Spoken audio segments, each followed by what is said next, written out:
There's multiple ways of increasing your editing income. And I'll say it for myself, I've tried improving my workflow. I've tried just getting more videos done. I've tried all of these techniques, but by far the most effective to changing how much money I make has just been raising my prices. And if you don't know me, my name is Malice. I've been an editor for 4 years now, and my first commission was in February 2021. And I charged $5 for a video. And I went across the content editing journey, and now I charge closer to $1,000, $2,000 per video. Now, that wasn't in one jump. I actually did it slowly, going to $50, then 100, 150, 200, 300, 400, and keep increasing and increasing. And my income grew alongside it. I mean, I've had my 10K months. A lot of people talk about it, but I mean, I've done it. And in this video, we're specifically going to be talking about something that stops a lot of editors from raising their prices. I've had a lot of people ask what they should charge. They're at this stage, the editing looks like this. And again, I struggle to come up with an answer. Not because, I don't know how to value it, but me giving a number to them would actually hold them back more than it helps them.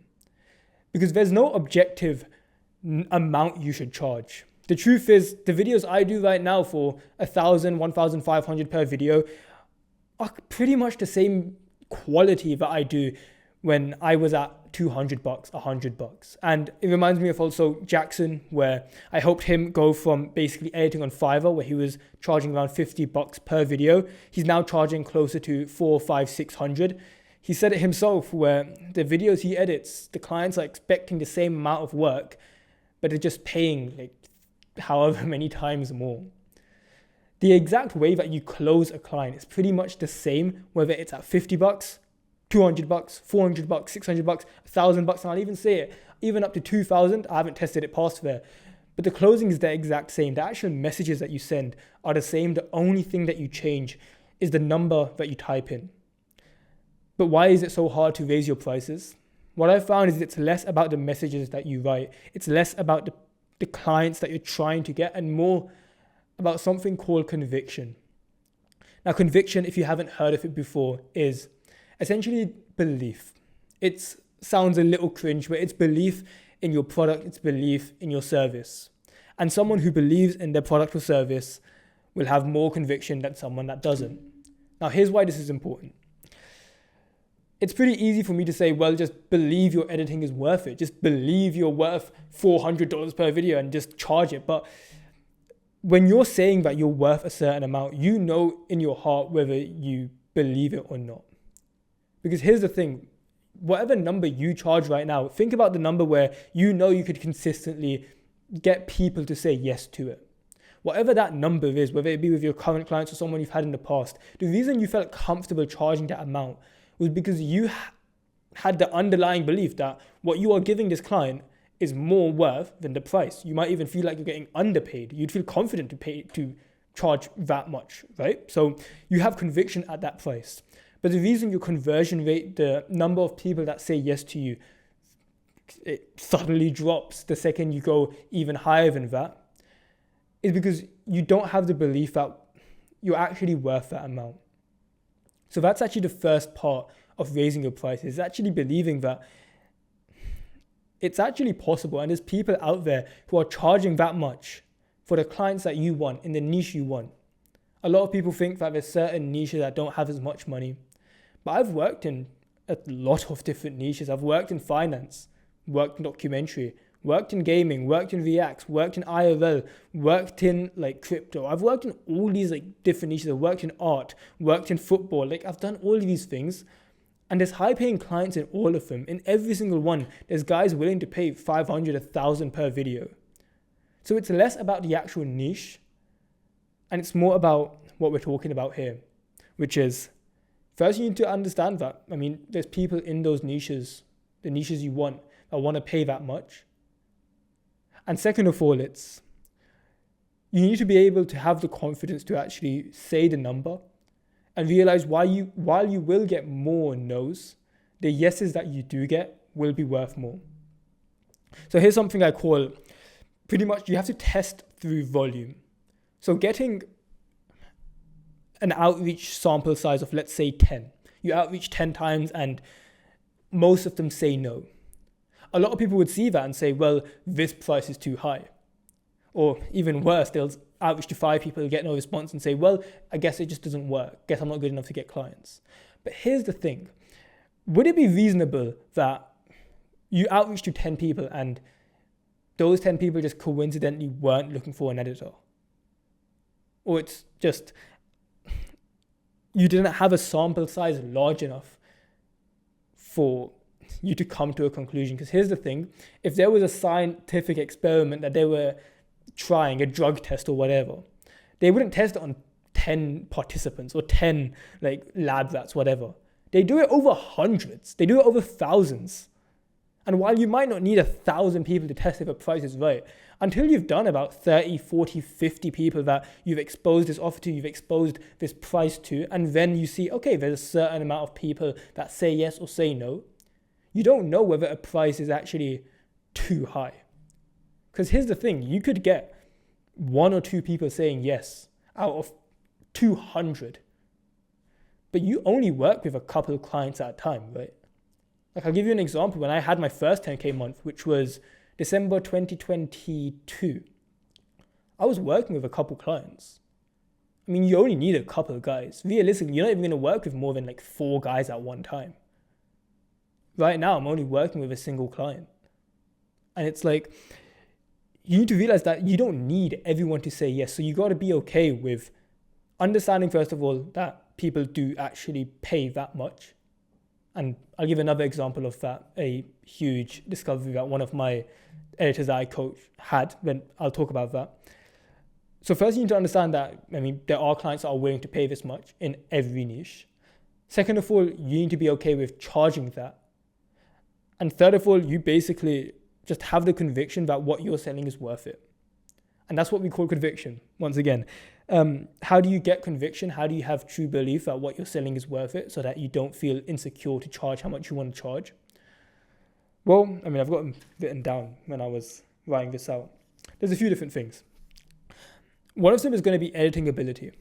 That is literally, how do your edits look?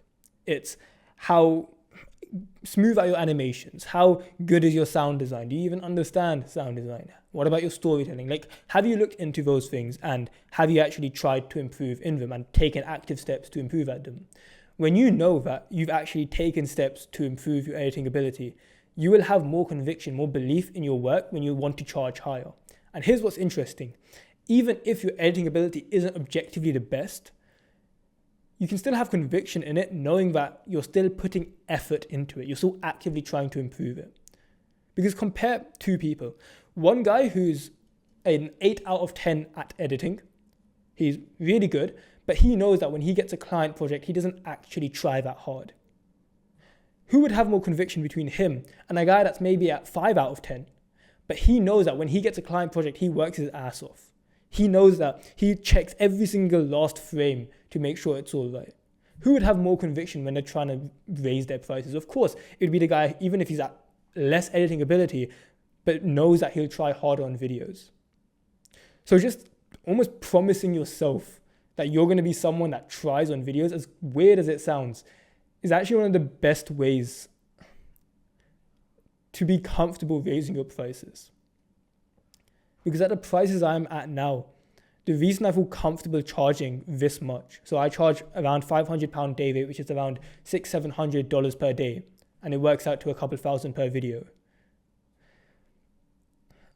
I honestly feel like I'm the one that's being underpaid. Because for the amount of work that I put in terms of just the raw effort, the amount of time that I've put into just improving my workflow, the amount of attention to detail that I'll put, the amount I look into communication, and I'll concentrate on how can I make this person feel valued and make them feel as though they're actually working alongside me rather than the hundreds of editors that they've looked into who they hate working with them. In fact, me charging like this much is a steal. And you've got to have that unbreakable belief within your service and within your editing. And it becomes a lot easier to raise your prices. And if you get rejected, honestly, it becomes less of a, oh, my editing isn't good enough, and more of a, well, his loss. So this was a pretty quick video. The reason I recorded it is, in all honesty, I was coaching a guy, his name's Aaron Segal, and he joined the Editing Layer, which is my paid program. This is not me asking to join. It's basically a thing for video editors where I help them make more money from the skills they have. And we help a lot of guys go from sort of nothing to starting to make a full-time income, but we also help more advanced guys, and Aaron was one of those guys. He'd been following my free content, so what you're watching now, and he went from, I believe, 1K to 6K over like a year or so. He joined the lair and we got him from 6K to 10K a month. He works with finance creators, and one of them, his name's Max Persson. And right now, literally this second as I'm recording, he's actually live streaming with Max Persson, who makes about $200,000 a month. And he's his editor. And he's been flown out to meet Alex Hormozi, who's another entrepreneur who makes about 250 million a year. And Sam Ovens, who I have no idea how much he makes, but a few years ago, he was at 60 million a year. And then he closed that business to start school, which is pretty cool. But Aaron's just chilling with them because he's their editor. And something that he found when he was speaking to all these other millionaires was they were asking how much Aaron charged. And in fact, they didn't even ask, they just assumed. They said, you probably charge over like $1,000 per video, right? And Aaron made a post straight after in the Editing Layer. It was a quick video where he said, these guys are genuinely struggling to find a good editor. Like, they actually have the money to pay, but it's so hard to find someone that is not only like decent at what he does, but also just cares. Like, the bar for editors is so damn low. And honestly, I've made it my mission to raise the bar for editors. So if you are someone that wants to try on their videos, I mean, you're the type of person that I like helping. And my life has changed because of editing, and I've realized that I genuinely enjoy my craft. This is less just a quick cash grab for me, and it's more, I started this as a hobby when I was 16 years old. Yeah, I was 16. I was editing Fortnite montages. And it was just these gaming videos, and it slowly turned into, oh wait, people actually pay for this. Then working with my first small YouTuber, it was some Minecraft channel with like 50 subs. And then that slowly became me charging like $10 a video, 20, 50, 100, and it became my full-time income. And now I don't go to university because of it. I don't work a 9 to 5, like this is my full-time thing, and it's fucking sick, man, honestly. Excuse my French, but it's flipping sick. Raising prices is one of the easiest ways to do that. And if you are a video editor where you're charging a certain amount, trust me when I say that this concept of conviction, it's a lot more important than you think. Most editors will have clicked off because, I mean, it wasn't a preset or it wasn't a quick 5-second hack. But if you're watching this, you understand the importance of almost the softer skills. Where sure, you can have the presets, you can have the editing ability, but if you don't fundamentally believe that what you're doing is worth it, you will always struggle to speak with conviction, because when you truly believe what you're selling is worth it, you don't care about rejection. When you give a price, you speak in a way like just there's tiny mannerisms that you have when you text. The way that you speak, you just don't come across as needy, and clients are humans at the end of the day. And these tiny mannerisms, that tiny change in your text when you believe in your craft versus you don't, clients pick up on it. Because clients are humans, and the human brain has evolved over thousands of years to pick up on these like tiny little changes where if someone's telling the truth, people know, and if someone's not, just the tiny like changes in the way their face moves or the tiny changes in tonality, like there's just subconscious things that the human brain picks up. And you probably have noticed this when, let's say you have a friend, and not even a friend, let's say there's someone at school and they're asking you for the homework. And it's like, you've never really talked to this guy, and he just randomly comes up to you one day and asks like, oh, how's your day going, bro? Oh, yeah, how was the test, man? Oh, yeah. And then it's like, he's just small talking you, and he's like, oh, how's your family doing? And you're like, dude, why do you care? And you've never spoken to this guy before, but you know, like, oh, he's going to ask for something now. He's going to ask to borrow something. He's going to ask for the answers, some shit like that. Like, even before he made the ask, you know that he's fake. And clients feel the exact same thing because it's just ingrained in the human brain to pick up on these subconscious cues. So TLDR, basically the quick version of this entire video, believe in what you sell.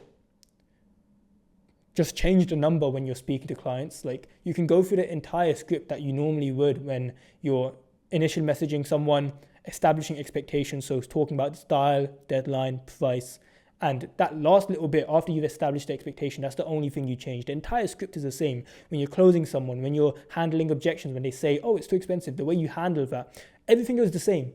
It's just the number that you're changing. So yeah, that's today's video. Hope you found this useful, and take care.